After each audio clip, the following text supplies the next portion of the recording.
हमें इतना सता के अब किस्मत भी शर्मिंदा है, हम हारने वाले नहीं क्योंकि अभी भी उम्मीद जिंदा है. गुड इव्हनिंग वॉरियर्स आणि सर्व भावी अधिकारी. वॉरियर ऑफिसर या तुमच्या लाडक्या एज्युकेशनल चॅनलवर मी सुप्रिया तुम्हा सर्वांचं मनपूर्वक स्वागत करते. खूप दिवसानंतर एक आशादायी बातमी आपल्याला मिळालेली आहे. अर्थात त्याच्यामध्ये किती तथ्य आहे, किती सत्य आहे, पण ॲटलिस्ट उम्मीद पे दुनिया कायम है असं म्हटलं जातं. तर एक उम्मीद किंवा एक आशेचा किरण आपल्याला दिसतोय आणि ती बातमी म्हणजे MPSC परीक्षेचा निर्णय हा डिसेंबर अखेरपर्यंत जाहीर करण्यात येईल किंवा घेण्यात येईल अशी ही एक न्यूज आहे, जी की सकाळला आलेली होती आणि ती न्यूज मी तुमच्यासोबत शेअर करणार आहे. तर ॲक्च्युली मी अगोदर तुम्हाला न्यूज सांगते आणि त्यानंतर असा एखादा व्हिडिओ बनवण्यापाठीमागचं कारणसुद्धा मी तुम्हाला सांगते.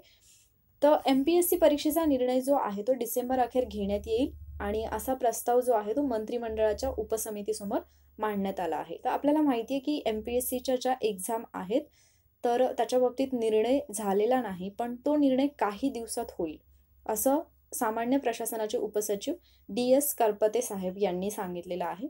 तर ऑलरेडी म्हणजे एक्झाम जी आहे ती पोस्टपोन होण्याचं कारण आपल्याला जे सांगितलं होतं ते ॲक्च्युली कोविड-19चं रिझन सांगितलं होतं. मात्र त्याच्या पाठीमागचं रिअल रिझन तर अर्थात सगळ्यांना माहिती आहे की मराठा आरक्षण जे आहे किंवा SC-BC आरक्षण जे आहे त्याला सर्वोच्च न्यायालयाने स्थगिती दिली आहे आणि त्यामुळे मराठा समाज जो आहे तो विरोध करत असल्यामुळे MPSCची जी नियोजित एक्झाम होती ती पोस्टपोन करण्यात आली होती. आणि आता म्हणजे खूप दिवस झाले, ऑलमोस्ट 1 वर्ष झालं आणि एक्झाम नाही. त्यामुळे अर्थात विद्यार्थी जे आहेत ते आक्रमक होऊ लागलेत किंवा विद्यार्थ्यांची खरंच अवस्था खूप वाईट आहे.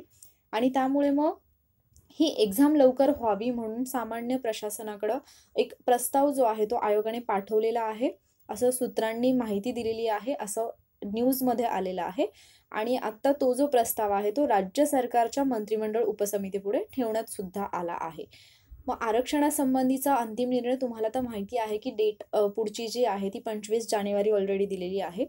पण तोपर्यंत SC-BC प्रवर्गामध्ये जे उमेदवार आहेत त्यांना EWSचा लाभ देण्यासंदर्भातचा विचारविनिमय सुरू आहे.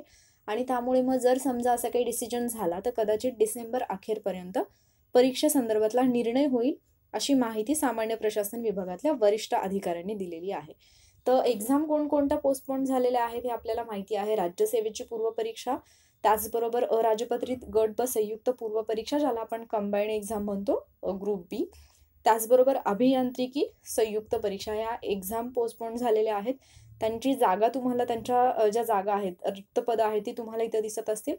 आणि जर आपण ॲप्लाय किती लोकांनी केले पाहिलं तर 7.82 लाख एवढ्या विद्यार्थ्यांनी या एक्झामसाठी ॲप्लाय केलेलं आहे. त्यामुळे आता या एक्झामवरचा डिसिजन होणं हे खूप आवश्यक आहे.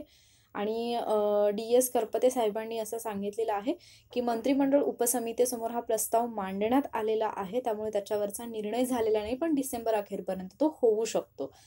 सो असे व्हिडिओज मी जनरली बनवत नाही काहीही न्यूज आली तर, पण हे बनवण्यापाठीमागचं रिझन मी सांगते.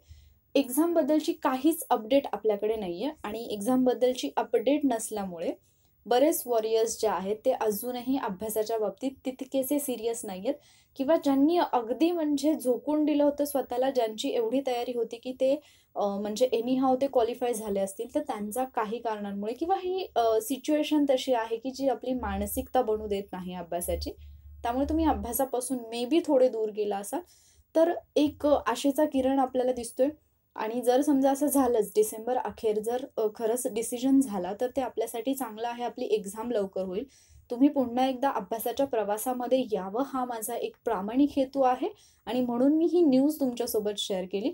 अदरवाईज असे व्हिडिओज मी घेऊन येत नाही हे तुम्हालाही माहिती आहे. पण मला असं वाटतं की जर कुठेतरी तुम्ही थोडंसं अभ्यासापासून दूर जात असाल, अजूनही बरेच दिवस एक्झामच होणार नाही, म्हणजे आपण बऱ्याचदा प्रेडिक्ट करतो की नाही आता सुप्रीम कोर्टचा डिसिजन येईपर्यंत कोणतीच एक्झाम होणार नाही किंवा सुप्रीम कोर्ट असाच डिसिजन देणार आणि मग परत हेच होणार तेच होणार. सो असल्या प्रेडिक्शनमध्ये न पडता थोडंसं पॉझिटिव्ह ॲटिट्यूड ठेवूयात, थोडंसं पॉझिटिव्हली या गोष्टीकडे पाहूयात आणि आपल्या अभ्यासाला सुरुवात करूयात आपण, आणि तुम्ही ती करावी म्हणून हा व्हिडिओ मी बनवला आहे. आय होप हा व्हिडिओ तुम्हाला आवडला असेल आणि तुम्ही जोरदार अभ्यासाला सुरुवात कराल. व्हिडिओ आवडो अथवा न आवडो, पण तुम्ही अभ्यासाला सुरुवात करावी हा मेन हेतू आहे. तर तो हेतू साध्य होत असेल तर लाईक नक्की करा, शेअर करा आणि त्याचबरोबर वॉरियर ऑफिसर या तुमच्या लाडक्या यूट्यूब चॅनलला सबस्क्राईब नक्की करा. Stay safe. थँक्यू.